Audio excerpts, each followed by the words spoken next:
Okay, good evening, everybody. Welcome. My name's Kevin. Hi, everyone. I'm Serena. Thank you so much for being here.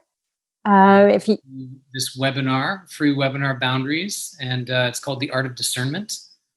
So welcome to it. We have 60 minutes together, and it'll be an eventful experience. We'll guarantee that at least. So we have lots to cover. We're excited about covering this particular topic and thrilled that you're here. yeah, we really are. And we really want this to be an interactive session. So it's relevant to you, that you can make it, really meaningful, so that it brings meaning to your life. As mentioned, this is a webinar on boundaries, and we're calling it the Art of Discernment, a catalyst for self-worth, and how important that is. The ability to establish self-worth. It's so instrumental in terms of our overall health and well-being. Defining our needs, I'll say defining our needs and boundaries are essential. They're difficult to define and to live into. I'd say that's a fair statement. And they're essential in terms of our health and well-being. And the health and well-being as us as an individual, but also our relationships. They're critical to be able to define our needs or boundaries and articulate them, and to live by them as an individual. And the idea is that they're inclusive. And if we're not able to define our needs and boundaries, we suffer more than we need to. I guess that's one way of putting it. And we're suffering enough. So, the idea is to limit the suffering we experience as an individual by living into our needs and boundaries. And, this has been an interesting topic for me to explore for sure. And the thought process of developing this webinar, and what are my needs and where are my boundaries, and what do those look like? And it's often where I'd say there's a distinction between our boundaries, in particular, boundaries that protect us versus boundaries that nourish us. And I think that's an important distinction to make up top, at the top of this webinar, and to create the context around that. Boundaries that protect ultimately limit us, and they're typically born out of both shame and fear. And so like this past-based experience where we feel we need to protect, and they minimize us essentially, and take away from our self-worth. Again, the opposite of that is establishing healthy boundaries, whereby we're nourishing ourselves and building up our self-worth as an individual, where there's confidence and courage and trust and respect. I'll give you an example. When Serena and I first got together, one of the things that I noticed, and I've been tracking this for years, a long time. One of the things that I noticed was a protective boundary that I had in place, and as a way to protect myself. Where I was challenged predominantly was I would say, embracing intimacy. It was closeness and touch. I had a very difficult time being in that experience with anybody.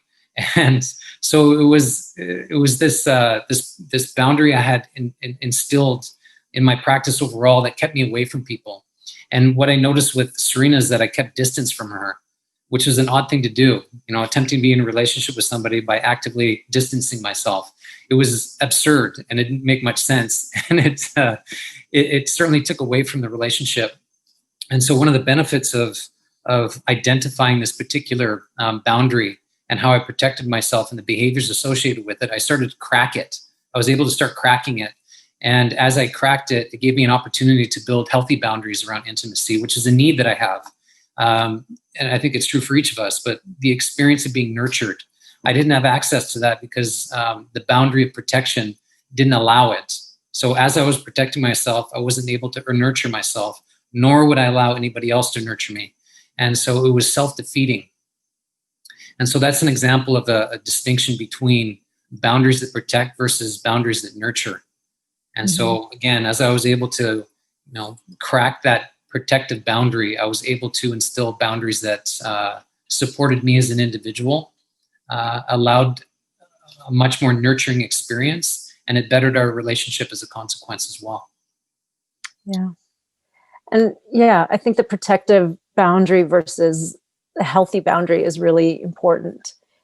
distinction to make. And in noticing that, for me, it was noticing that distinction, like, okay, is this something that he's doing to protect, or is it something that he's doing that's his need, that's what you really need? And so to how to navigate that, to kind of push the boundary, kind of moving it back and forth, toggling it back and forth, and having the discussion about it, really, which is what we did. Yeah, and I think it's important to recognize that we have both. We have healthy boundaries, obviously, and we have boundaries in place that protect us. And defining those two is just so critical and key. And oftentimes, it's where we suffer, is where we have protective boundaries in place, either porous or too rigid. And so tonight, during our time together, the idea is that we create some distinctions as we move through the webinar. And, part of this webinar is you'll have access to worksheets that you'll be able to download, which will support you defining your own personal boundaries, which is important. And that's how to make it real, ultimately. We can give you, the theory of and, suggestions and these kinds of things, but ultimately it's defining your own boundaries on your own time in your own life is where it's going to make it most powerful and real. Yeah. So more structure along. Yeah, I think what was key there was that you made you really had the distinction, or that you made it, whether it was a healthy a protective boundary or a healthy boundary, but really that what you were saying was that you were aware of it. Like most of us, most of the time, we're just going through the motions and not really aware. And that's when it became a wall. And if you were noticing that your protective boundary is a wall, that's where it needs to shift, because we say boundaries are, bridges, not walls. Mm-hmm. So that's kind of like a great practical thing. Okay. Yeah, very good. Okay. So I see a question there talking about protection boundaries and nourishing boundaries. It is important to understand our needs. I would say that there's plenty of folks, including me along the way, that didn't understand my needs. And it's important to define our needs. It's critical. We can instill boundaries, healthy boundaries, if we don't know our needs. Oftentimes we'll meet our needs in unhealthy ways. And so there's a distinction, a difference in all of that. Mm-hmm. And we'll also, at some point during our webinar, guide you to some worksheets that will help you define your needs as well. And so you have a couple opportunities to define your needs as well as your boundaries through some worksheets that we have. And so we'll give you further instructions as we move along during the webinar. So it'll be action-packed for you. How exciting. Mm-hmm. So we're going to spend some time working through some slides just to create some, some distinctions. And we'll talk about the slides and we'll give you personal examples. We'll do our best to answer questions that they come up. We'll have questions for you. And so as Serena mentioned at the top of the call, we want this to be an interactive experience. And so we will be asking you some questions along the way. Okay, so welcome. Catalyst for self-worth. And so we want to get into defining boundaries and what that looks like. And so we'll work through the slides to do that. So boundaries essentially govern our entire being. That's essentially what they do, and determines how well we feel. And so the idea is boundaries give us access to experiences or states. And the first one is feeling safe, and how important that is to feel safe as an individual and safe in our environments. The next is the ability to be seen, heard, and to be known by others.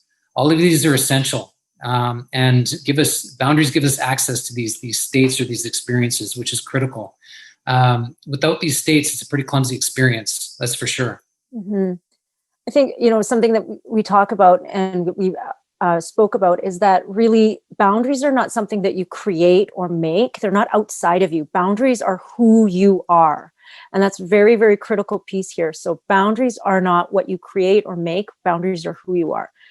And so in order to feel safe, that must be embodied. In order to feel heard and seen and everything and known by others, that is a state in which we embody that others will feel and that they can they understand. And so by just embodying it and being that, we teach others what we are and how to treat us, really, and how to interact and navigate it.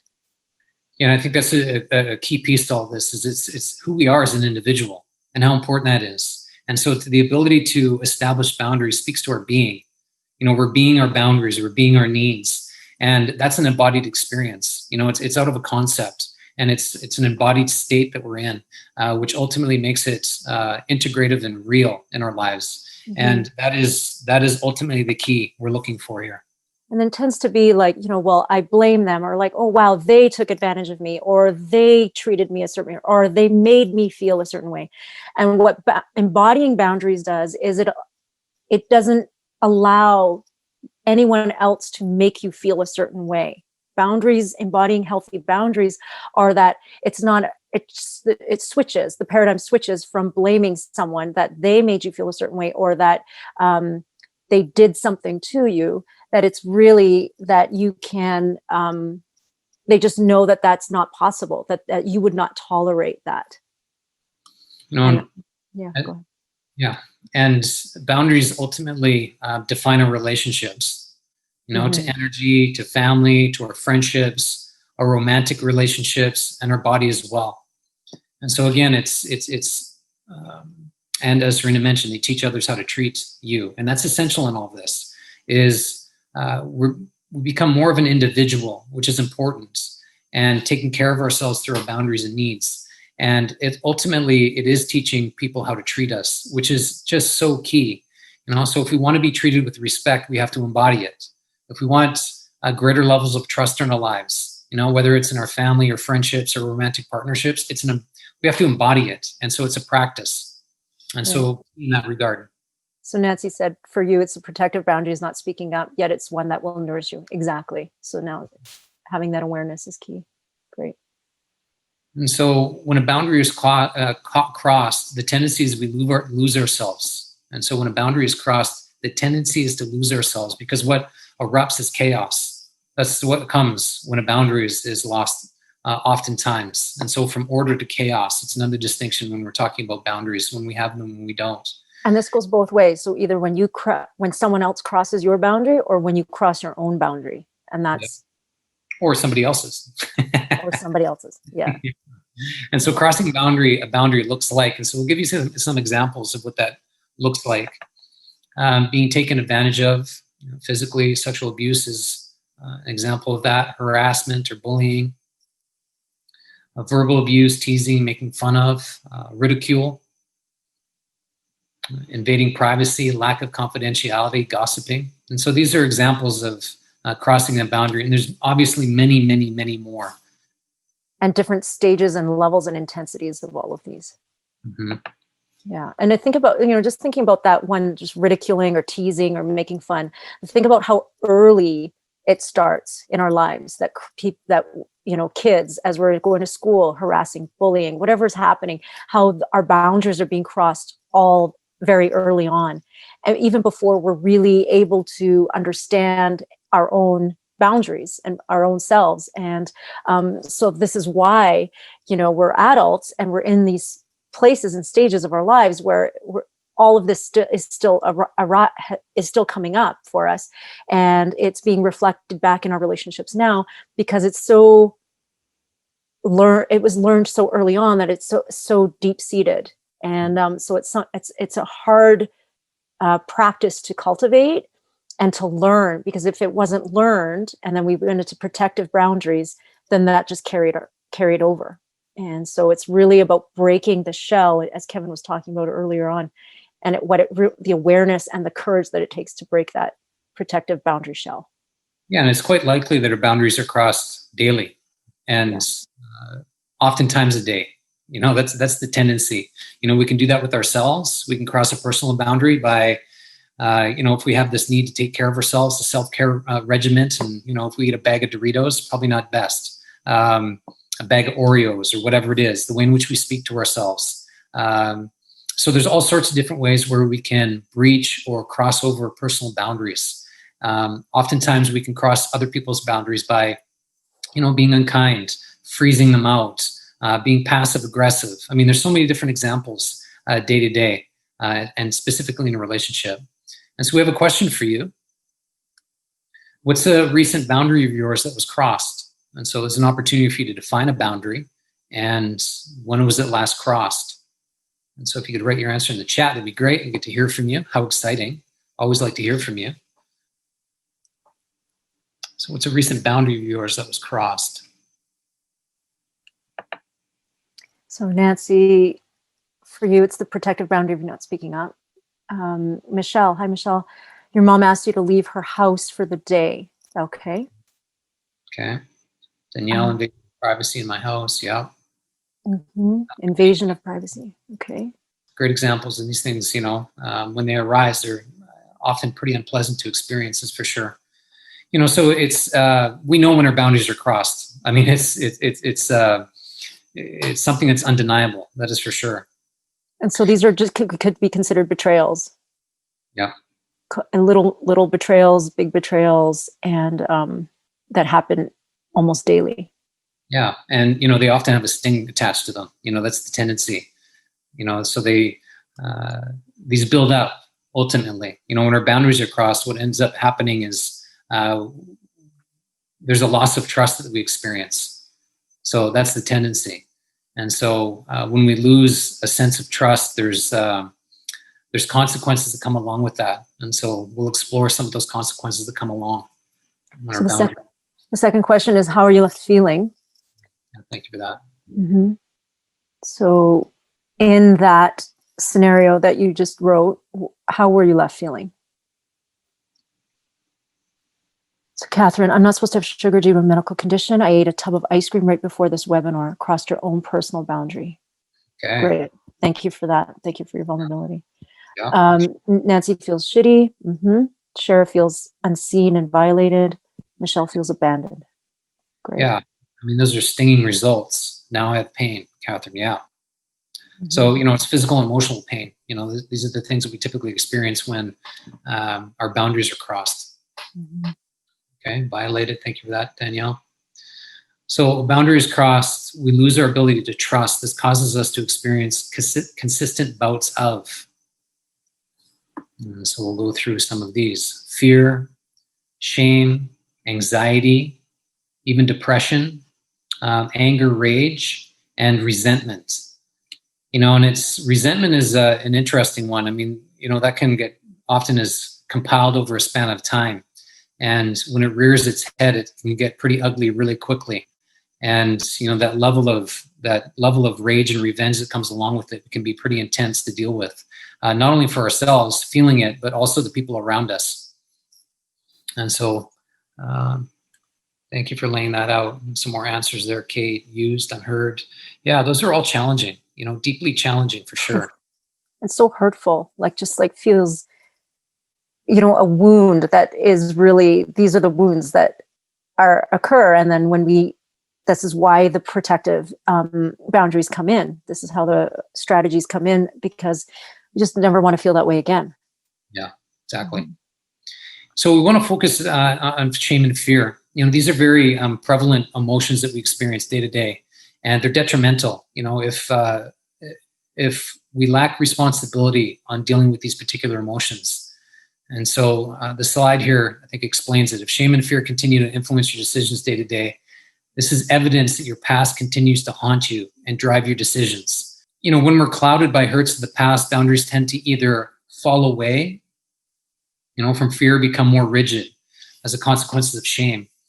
And so what we end up doing is we end up protecting ourselves, when we're launched into these two experiences of shame and fear, and they reinforce each other. And I think that's important to note, is that fear and shame reinforce each other, and they can drive us into places that we don't necessarily want to be, into places like hopelessness and despair. And, we start to avoid, we create these kind of avoidance strategies, not kind of, we invoke these or employ these avoidance strategies to protect ourselves. And the tendency is to isolate, so we make poor decisions. We say certain things we don't, maybe shouldn't be saying.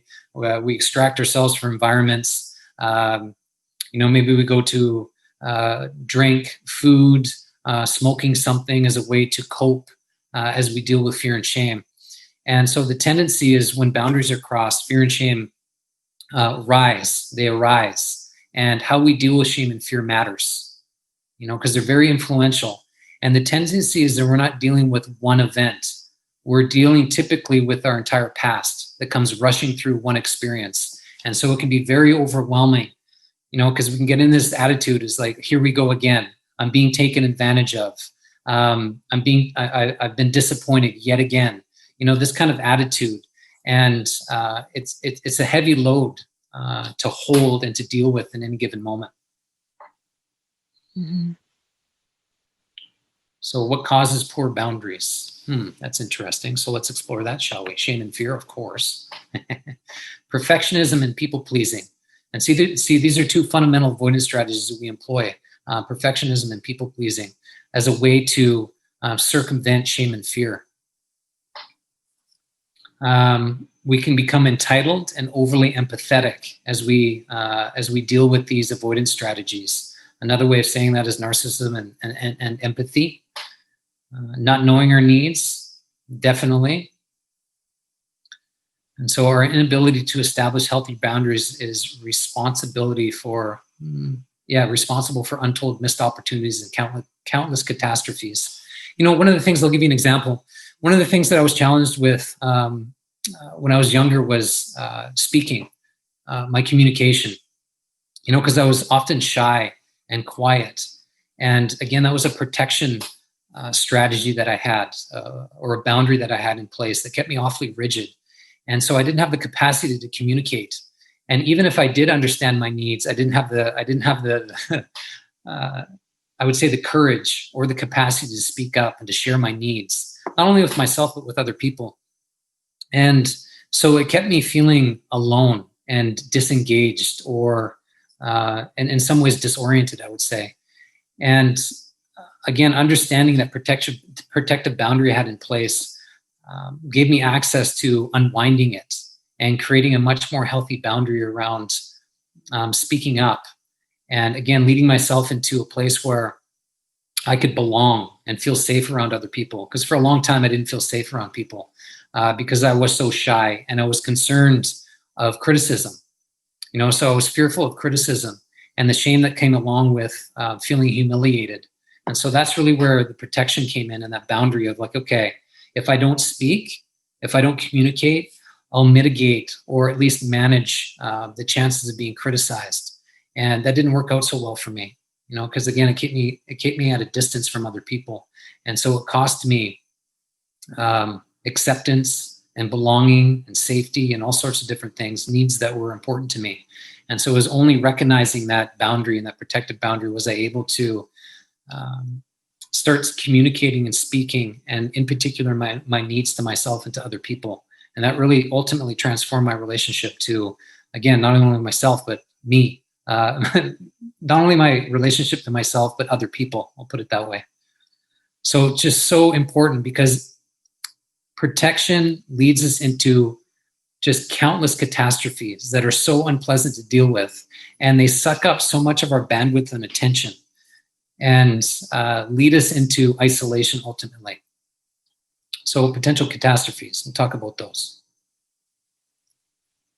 So an argument with a friend or a spouse, that's common. A loss of job, loss of relationship, we've all experienced that. A divorce, potentially. Unhealthy relationship to food, drugs, alcohol, substances, sex. Disassociation with your body. Thoughts and acts of revenge. And bodily harm, even suicide. And so, if we're in these protective states that lead us into catastrophes, we typically don't deal with breakdowns very well, because it's the place where we feel fear and shame, and we know them well. And dealing with fear and shame typically drive us into hopelessness and despair, as I mentioned before, where we make very poor choices that only deepen the catastrophe, and create more rigid boundaries of protection, not less. Mm-hmm. And just what you said, how one snowballs onto the next. And so Yeah, can be like Lisa was saying earlier, that in this spiral or in this loop that is hard to get out of. Mm-hmm. Mm-hmm. Okay. Afraid of the unknown. Thanks for that, Lisa. True. That's what keeps us stuck. That's what keeps us in the loop, is the fear of what's outside of this loop, what's outside of this familiar, what's outside of this, what we perceive as safe. Being in the loop of familiarity and this what we call the cycle of dis-ease, not feeling at ease, is the fear and the shame, and what's outside of it is not known. So when it's not familiar, we just stay. And so great that you can say that. Okay, we have a question for you. What's a recent catastrophe you experienced from poor boundaries? And so there was an example earlier. I was eating a tub of ice cream and getting a bellyache, so that could be potentially listed as a catastrophe, as a way of taking away from the evening. Okay, help have arisen for me. So Joanne, thanks for that. Nancy, still having to manage your 24-year-old's mental health, and yeah, so an ongoing loss of relationship has been on receiving end of acts of revenge. Shara. Mm. Yeah, so not feeling safe. You never know when something's gonna happen. When something's gonna come next at you. Yeah, exactly. Yeah, I mean, it's a terrible experience, that's for sure. Mm-hmm. Okay, good. Good to see. Good to see. Yep. Kate said, escalating resentment towards your boss because you're afraid to speak up about how she was treating you. Mm-hmm. Yeah, which is so common. There is this resistance that we can have around speaking up. Attempting to avoid conflict. And that's where we can, step away from our needs and our boundaries. Creating conflict, or, it's like creating conflict or being in conflict is useful sometimes, because ultimately it demands that we define ourselves. And if we can use it as an opportunity to learn and better ourselves, it's a useful thing to step into. So, it's not avoiding conflict per se. It's building up the strength to be in it and have the resiliency to be in conflict, because it's often a daily experience, conflict. Mm-hmm. Like it's going to happen anyways, yep. Right? Conflict and chaos will happen, will arise. Mm-hmm. And so consequences of poor boundaries. So we have some examples of that. Okay. Feeling minimized and weakened. That definitely happens, and some of you have already spoke to that. No self-respect or self-worth. That's damaging. Ashamed, feeling guilty. Okay. Isolated and rejected. We can experience doubt as well as fear, and feeling useless as well as used. So, which some of you mentioned earlier.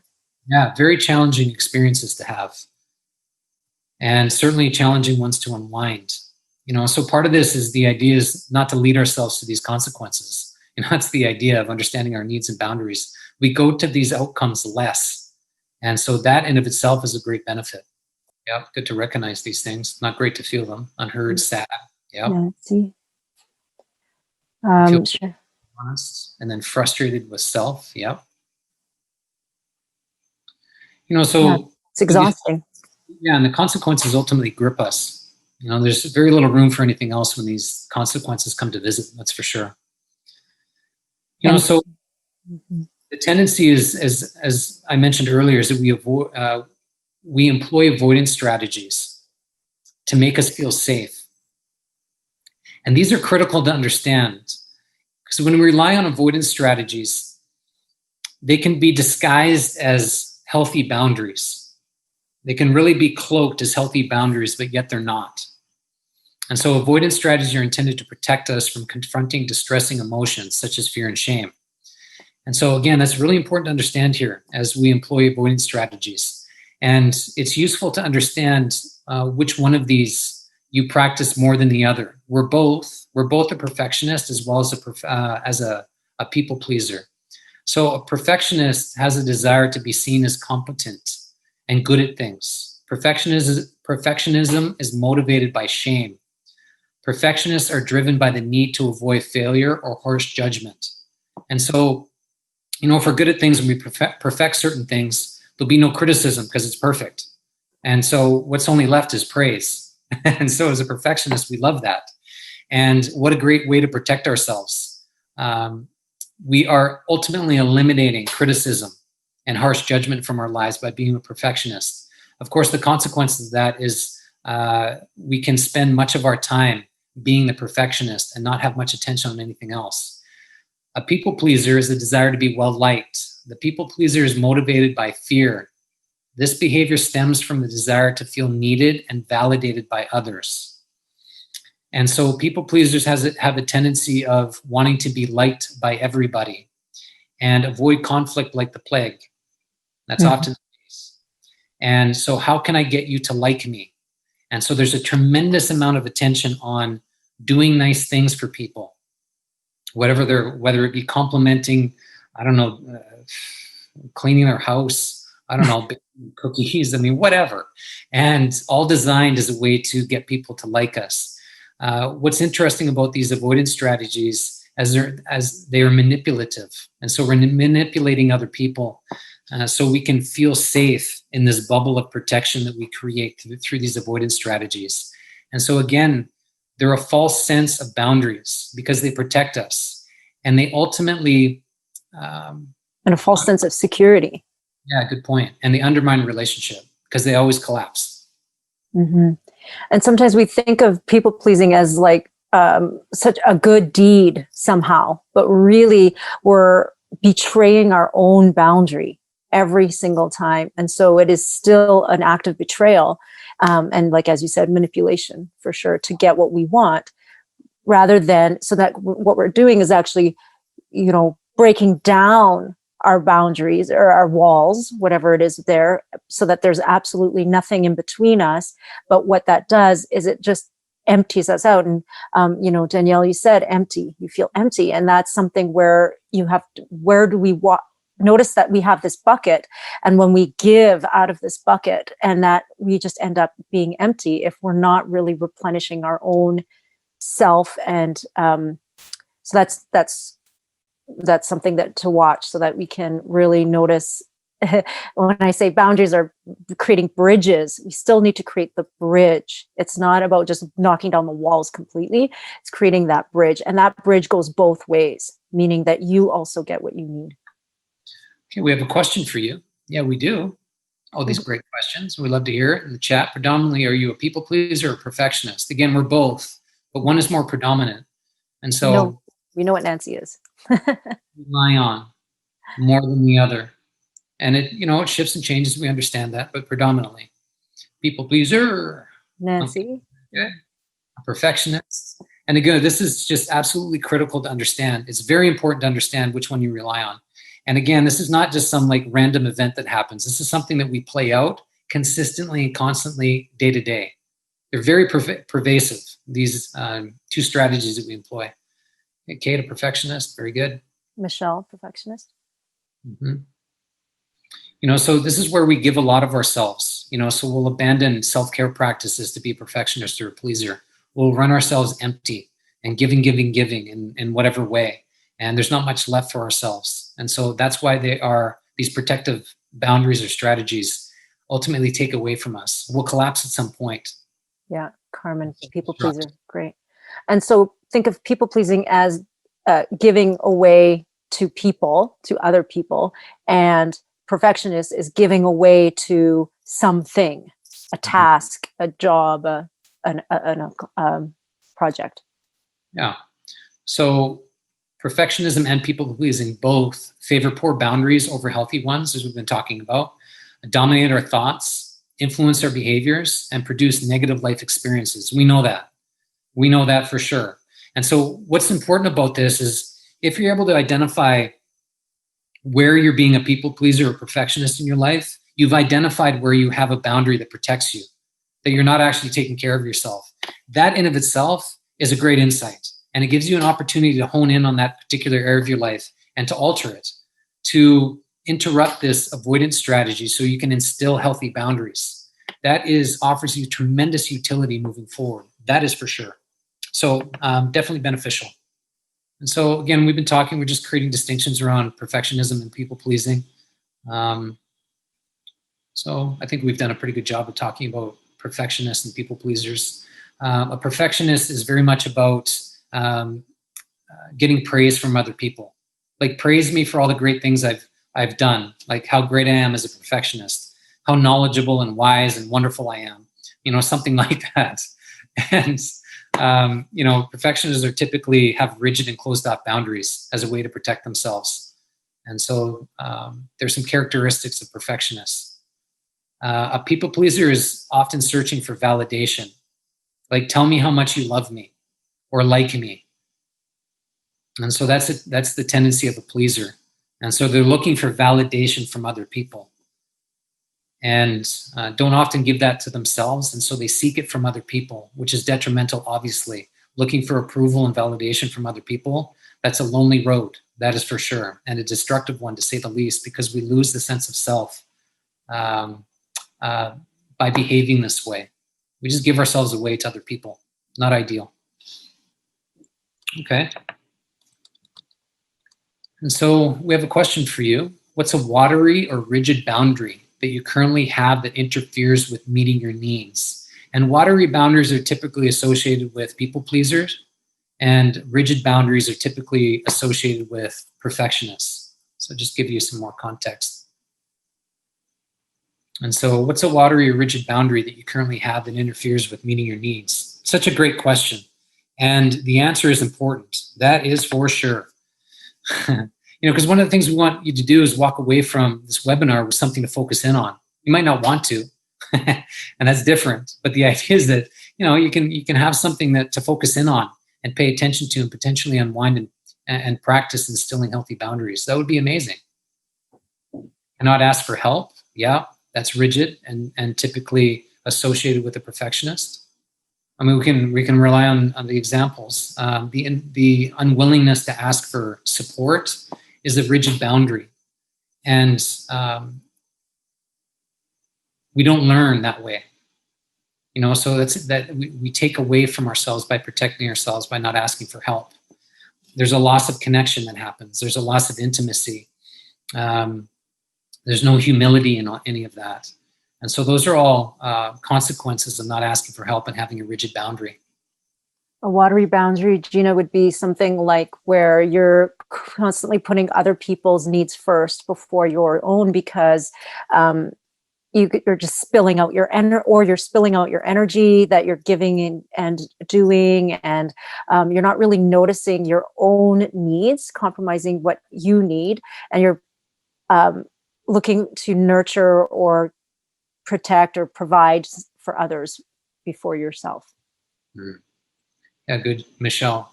You're seeing perfectionist qualities within your mom, which is great for you to notice, and gives you another opportunity to relate to her in different ways, which is important as well.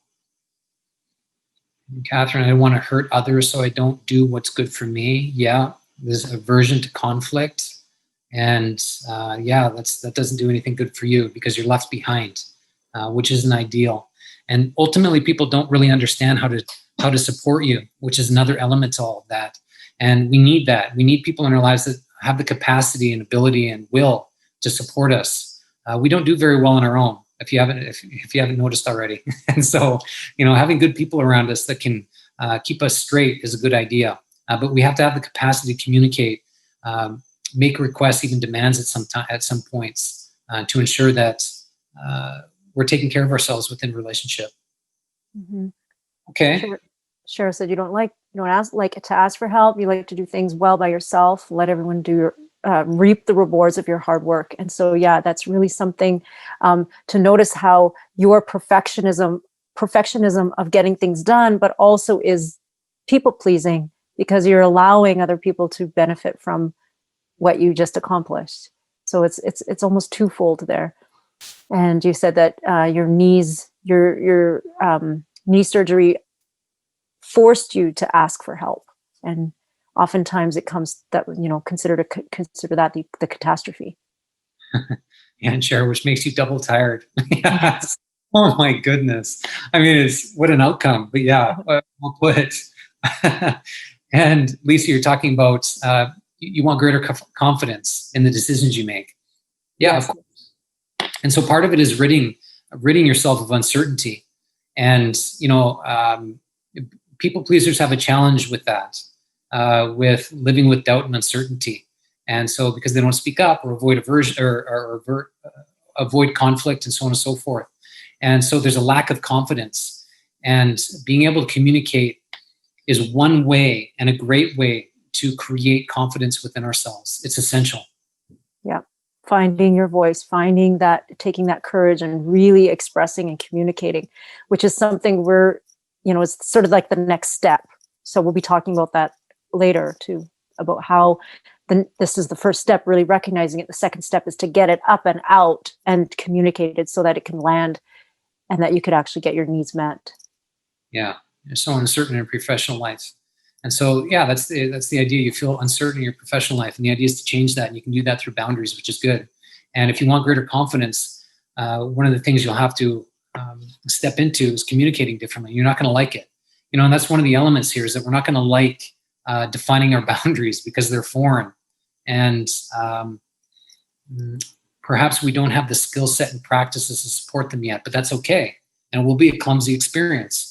And we have to risk failure to instill healthy boundaries. Right. And so why healthy boundaries are important. So we'll define this a bit.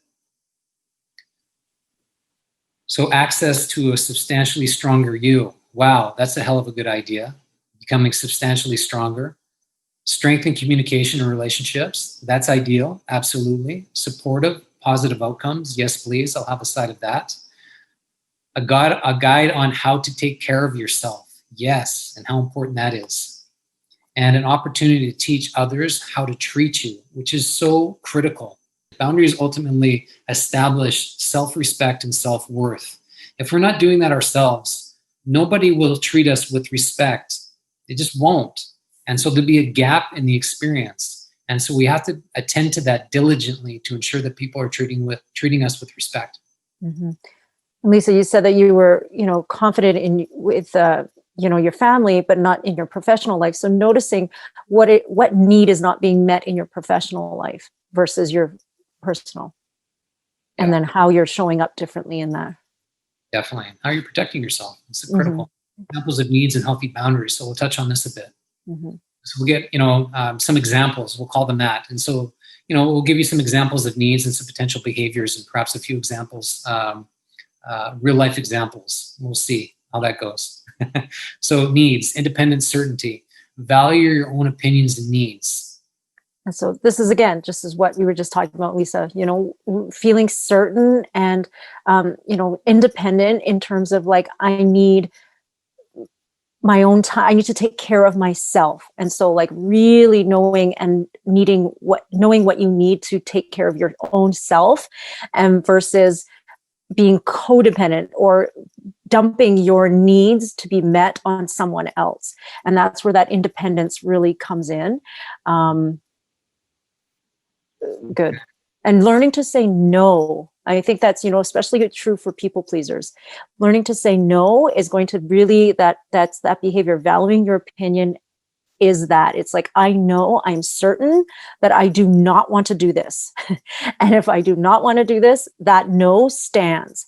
And there's no wavering from that. And I'm positive of it. Otherwise, watery boundaries, which we were talking about, saying no, and then it becomes, well, okay. And you start to waver, and that becomes a watery boundary. So listen, what's important here is we're going to give you some examples of needs and behaviors, but what's most important is you access the worksheets and work through these on your own. That's what's critical. And so we'll just give you some examples and work through these. We'll limit our examples of them, and we'll continue on. And if we have time at the end, we can offer you some more examples. So self-respect, freedom, not willing to compromise your needs for others. That's important. Control, order, share personal information in an appropriate way. Don't over or undershare, which speaks to confidentiality, which is important. That's essential, which speaks to safety. Safety and honesty, communicating your needs and wants. Again, how critical that is, not only for ourselves, but for those that we're in a relationship with. It's critical. Mm-hmm. Power and acceptance. You simply accept when others say no to you. refraining from making meaning of it, or attempting to negotiate or convince them otherwise, or whatever. So it's respecting somebody else's needs as well. And so how important that is for sure. And so we'll step into some language, some examples of what to say. And again, there's thousands of examples. We just try to pare it down to give you some everyday examples. So I need quiet time to myself every day. That's something, for your independence, for your, what you need. Mm-hmm. I'm fine following each other on social media, but I'm not comfortable sharing passwords. So you're setting a boundary there. Mm-hmm. And that's for your need of acceptance and power. I'm comfortable kissing and holding hands, but perhaps not in public. I cherish our time together. However, when you're late, I feel disrespected. And so really keeping it about you and your needs in the dialogue, so that it doesn't become, you don't hold my hand in public and it pisses me off. So it's not, there's a shift in blame.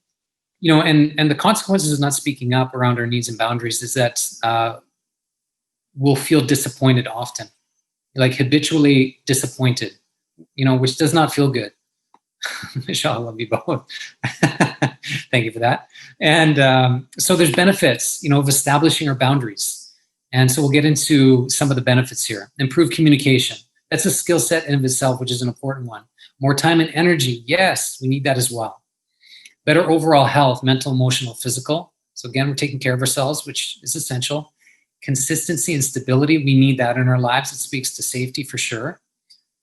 And attract higher quality relationships who are ready, willing, and able to meet your needs. That's important. Look, if we're not communicating our needs and boundaries, nobody will understand how to support us. I mentioned that earlier, and it's critical.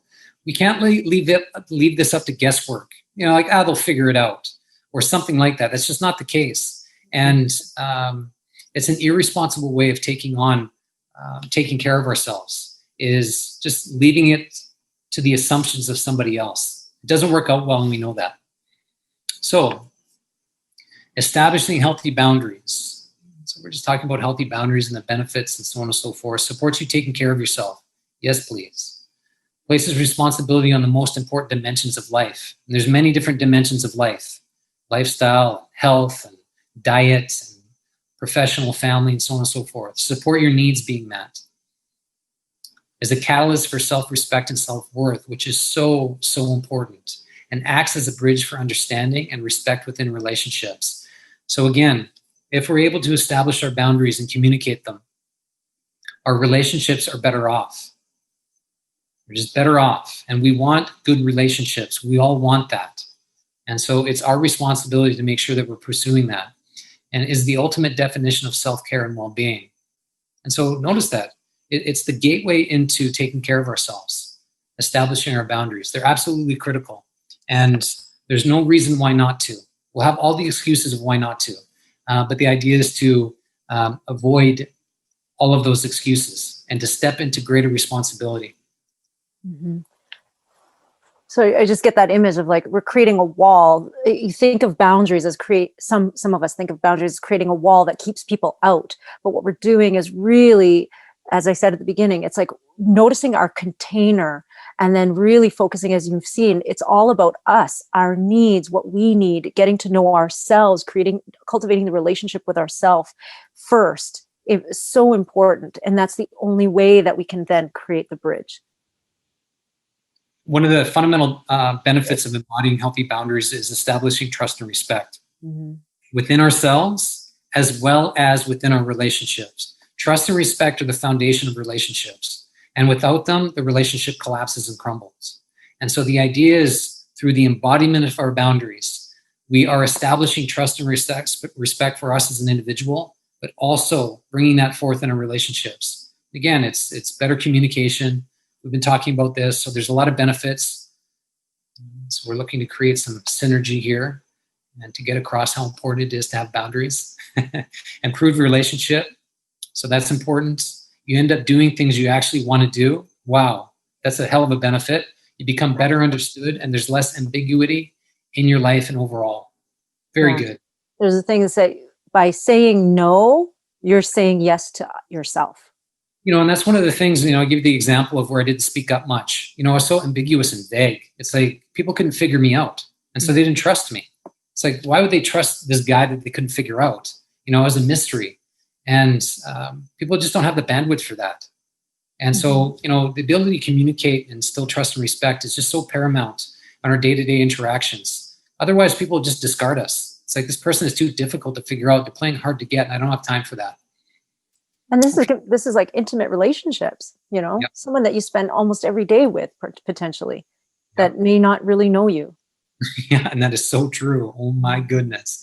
And that's what's so sweet about developing these kind of conversations in our intimate relationships, is because we learn something about ourselves, and people get to learn about us as well, talking about these intimate experiences that we all share. Yeah, they're different, of course, person to person, but they can create very enriching conversations where we get to actually understand each other in different ways. And that's one way to refresh relationships. And whether it's, a 3-month relationship to a 25-year relationship, it always gives us an opportunity to refresh the relationship. Mm-hmm. So, a question for you: what's a healthy boundary you need to set? What's a healthy boundary you need to set to better your life? And so, what's a boundary you need to call forth to better your life? It's an interesting question for sure. Okay, Michelle, your mom. Okay. You need to bring healthier boundaries with your relationship to your mom and how important that is. Okay, become comfortable communicating your needs and learn to say no. Thank you for that, Shara. Very important. You will not like that. And it's very important to understand that we will not like calling forth healthy boundaries. They're uncomfortable and awful, irritating at some point. But over time, we become them, and so they're that much more natural because they're embodied. Mm-hmm. And that's what the practice is. That's where it takes, especially the communication piece, is like putting words to it. Yeah, good. Yeah, Lisa, work. Yes, do that. Mm-hmm. You have to follow with some context at times, because you'll shock people. When you start saying no to people, you'll be like, what the hell's going on here, and who are you? And so they might take offense to it. And so it gives you an opportunity to speak up, which is good. And in that, you get to define why it's important to you and to stand for a need that's important to you. And people will respect you, and they'll respect your needs. They might not like it at times, but they'll respect you. And so there's a difference and distinction in that in of itself. Yeah. And not really and standing in your no, and knowing that when you said no to them, you're saying yes to yourself, and to stand in that, and that know that's very important. And then eventually they can stop making it mean anything about them, and you can also communicate that, this is about me and what I need. And for them to hear that. Yeah. Steps towards the new outcome, undoing your avoidance strategy, perfectionism or people pleasing, and the ways in which they keep you hostage is essential to have a meaningful and productive life. And so where we can abandon avoidance strategies, where we're being the perfectionist or pleasing, is just so critical. It frees up a lot of space and bandwidth and opportunities to actually be with our needs and boundaries that much more. And so just even removing those more often is a great step in the right direction. Your most important dimensions of life work best when you're clear about your expectations and needs. So again, that requires communication. People will not read your mind or your body language very well. And so again, communication is just so critical. Okay. With clear and consistent boundaries, you can trust yourself, your decisions, and your resiliency during challenges. When we abandon our boundaries and our needs, we lose our trust. We stop trusting ourselves. We disrespect ourselves. And that is a bad idea on every front. If we can't trust ourselves, it means we're skewed from the inside out. We've bent ourselves over a span of time. And so what ends up happening is either we avoid certain situations or we rely on people too much to steer us in the right direction. both are a bad idea. And so again, through needs and boundaries, we can develop both trust and respect, which is needed. We know what's best for ourselves. We do know that. And it's about clarifying it. And so that's the practice we're in. And how can anyone else trust us if we don't trust ourselves, or if we've lost that trust in ourselves? Yep. So how to set personal boundaries? It's define the boundary, identify the desired boundary. Okay, very good. Communicate the boundary, say what you need. That's important. Number 3, keep it simple. No need to over-explain. Sometimes we do, sometimes we don't. Set consequences, identify why it's important. And so why it's important, you're communicating to other people why this need and boundary is important to you. And it's important to understand who in your life respects your needs and boundaries and who does not. And you'll recognize that as you move forward. And that is useful information. You want to know that. Who respects you and who does not respect you. There's some choices to be made right there. And so, again, the worksheets will support you working through identifying your boundaries. We'll also give you some directions on where you can find the worksheets for the needs. And so, again, identifying your needs will give you access to your boundaries. And so that's important. Anne's going to put the link in the chat here later. Yeah. So potential pitfalls to watch out for. You cannot give up as you pursue the future you say you want. You will experience failures. You will do that. That is for sure. And the idea is not to give up. So listen, you may be clumsy and make a fool of yourself trying to communicate in different ways. It's like, so what? Learn from it and continue to move on. That's the idea. It will be a clumsy experience, and that's okay. We're learning something. And so we need humility in that regard. You must be able to negotiate with yourself as well as others and place yourself in a position of strength. And so that's what this is. We have to negotiate with ourselves. We have to do that. Okay, do this, don't do that. So it's a conversation we're having ourselves, and we must do that with other people in our lives. And so it's a grand negotiation that we're in day to day. And boundaries are not meant to be all or nothing. They must shift and change based on circumstances. And so oftentimes our needs stay the same, but our boundaries shift and change.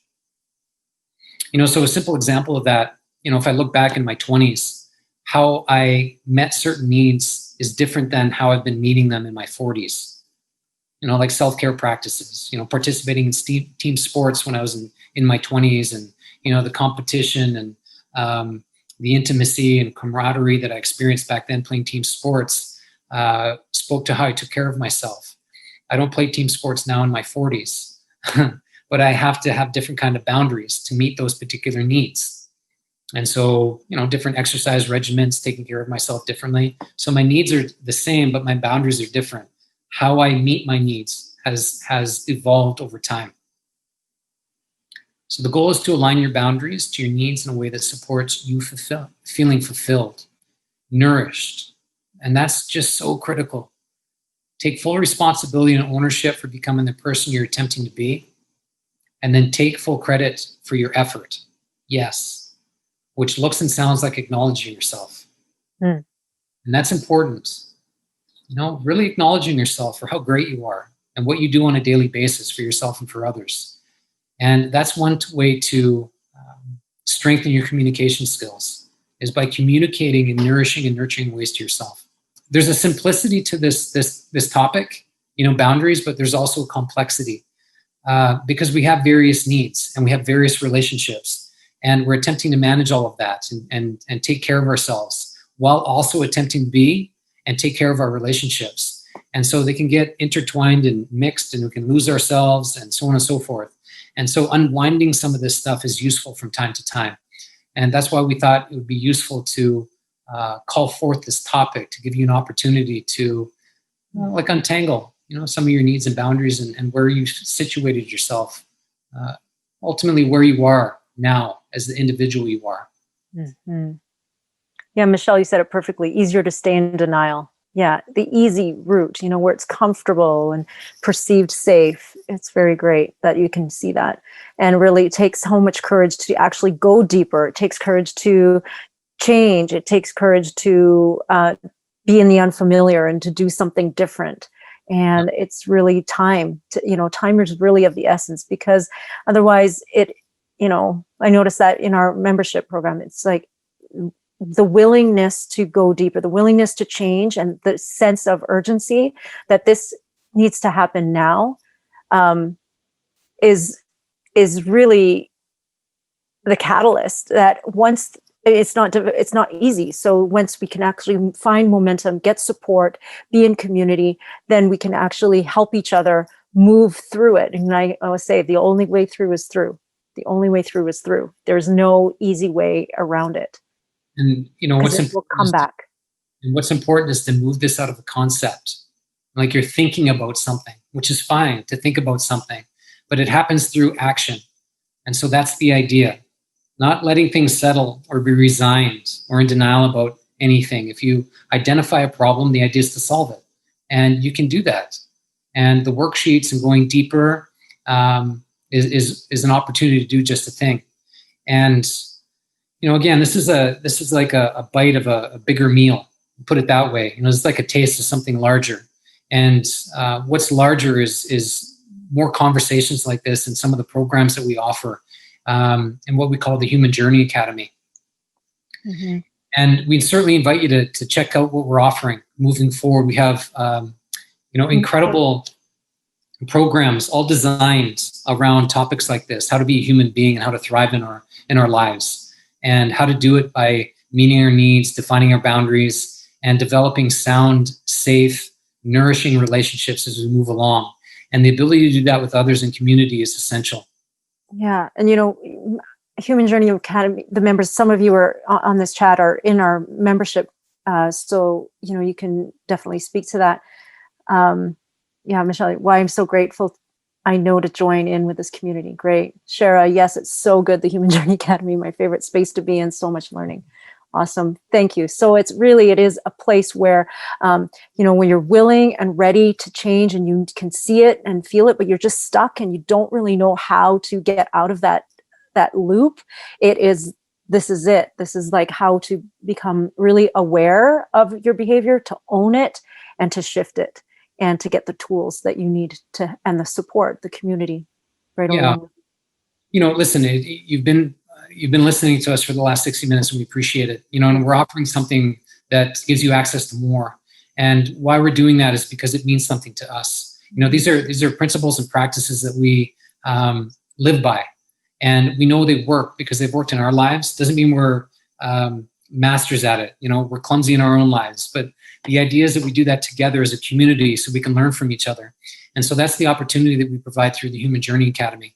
And one of the things that's coming up next that I shall deepen this free webinar is what we call a monthly module that's happening this month.